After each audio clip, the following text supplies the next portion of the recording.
আসসালামু আলাইকুম সুপ্রিয় দর্শক, আজকে আমরা আলোচনা করব শিক্ষক নিবন্ধনের প্রিলিমিনারি সাজেশন নিয়ে।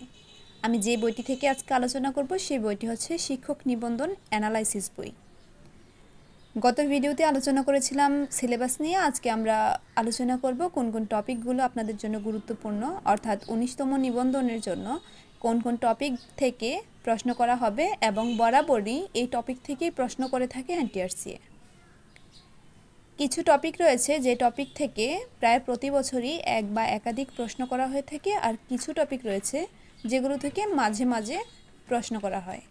তা আপনাদের হাতে যদি সময় কম থাকে কিংবা আপনারা অন্য কোনো জবের পাশাপাশি পড়াশোনা করে থাকেন, সেক্ষেত্রে আপনারা শুধুমাত্র বাছাইকৃত কিছু টপিক পড়বেন, যেগুলো থেকে আপনারা প্রতি বিষয়ে মিনিমাম 10 থেকে 13টি বা 10 থেকে 15টি প্রশ্ন আপনারা কমন পাবেন। তাহলে প্রথমত আলোচনা করি আমরা বাংলা নিয়ে। বাংলাতে যেই টপিক থেকে প্রতি বছর এক বা একাধিক প্রশ্ন করা হয়ে থাকে সেই টপিকগুলো হচ্ছে বাগধারা, কারক, সমাস, সমার্থক শব্দ এবং বাংলা সাহিত্য।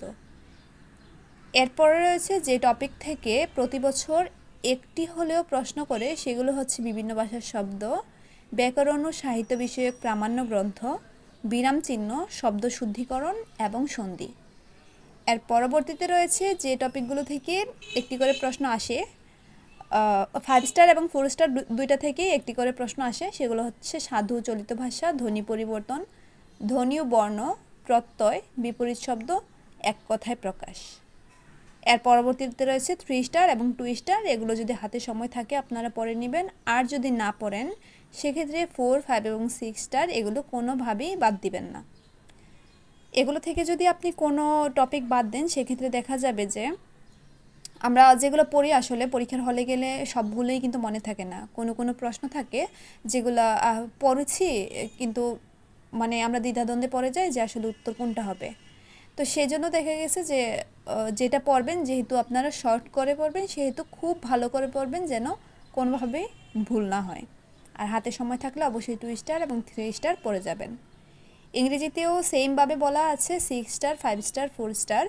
এই 3টা স্টার থেকে আপনারা যদি পড়েন সেক্ষেত্রে আপনারা 10 থেকে 15 নম্বর কমন পাবেন। তো ইংরেজির মধ্যে প্রতি বছর এক বা একাধিক প্রশ্ন যে টপিকগুলো থেকে করে থাকে সেগুলো হচ্ছে প্রথমত এরর্স ইন কম্পোজিশন, তারপর হচ্ছে preposition, right forms of verb, completing sentence, part of speech, synonym and antonyms, idioms and phrases. তারপর রয়েছে একটি প্রশ্ন আসবেই এমন যে টপিকগুলো, সেগুলোর মধ্যে আছে article, translation from Bengali to English, conditional sentence, 4 স্টারে রয়েছে ভয়েস চেঞ্জ।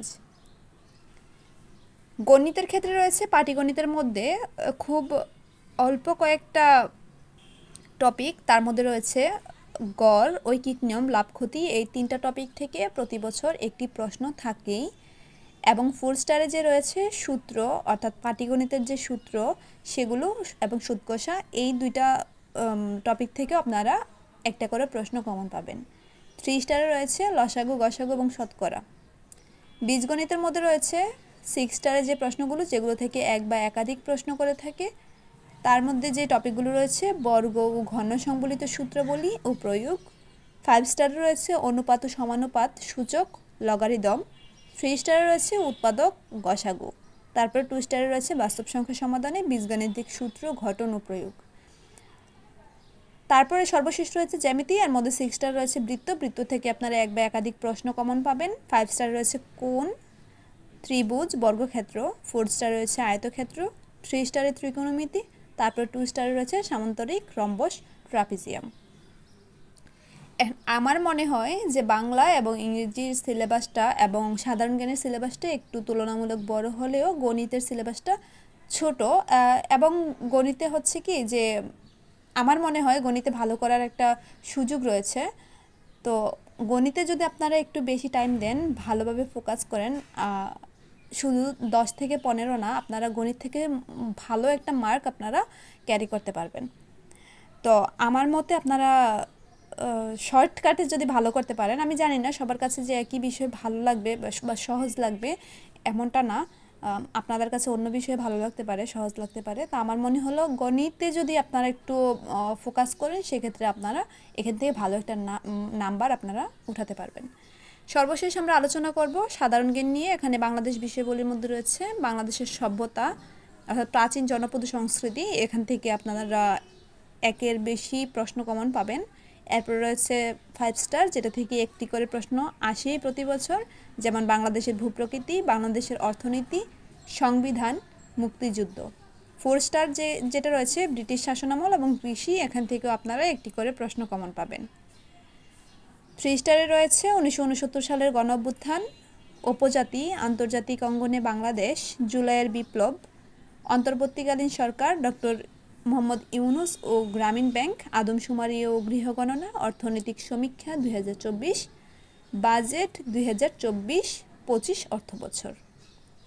এরপর 2 স্টার যেগুলো রয়েছে এগুলো চাইলে আপনারা পড়তে পারেন বা বাদ দিতে পারেন। এটা হচ্ছে আপনাদের উপর নির্ভর করবে। যদি আপনারা এগুলো থেকে কোনো টপিক বাদ দেন সেক্ষেত্রে 6, 5 এবং 4 স্টার এবং 3 স্টার, 6, 5, 4 এই তিনটা অ্যাটলিস্ট খুব ভালো করে পড়বেন।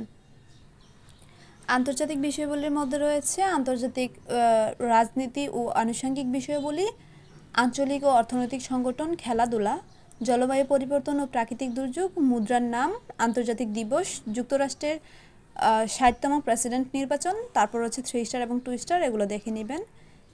তারপর সাধারণ বিজ্ঞানের মধ্যে রয়েছে পদার্থবিজ্ঞান, জীববিজ্ঞান, রোগব্যাধি ও চিকিৎসা, পরিবেশ বিজ্ঞান। তারপরে রয়েছে খাদ্য ও ভিটামিন, কোন খাদ্যে কোন অ্যাসিড থাকে, রসায়ন বিজ্ঞান, তথ্য ও যোগাযোগ প্রযুক্তি। আমার মনে হয় যে বিজ্ঞান এবং তথ্য প্রযুক্তি এগুলোর জন্য শুধুমাত্র আপনারা বিসিএসের যে বিগত প্রশ্নগুলো রয়েছে এগুলো সমাধান করলেই হবে। এর জন্য আলাদা করে কোনো টপিক ধরে ধরে প্রশ্ন পড়ার কোনো দরকার নেই।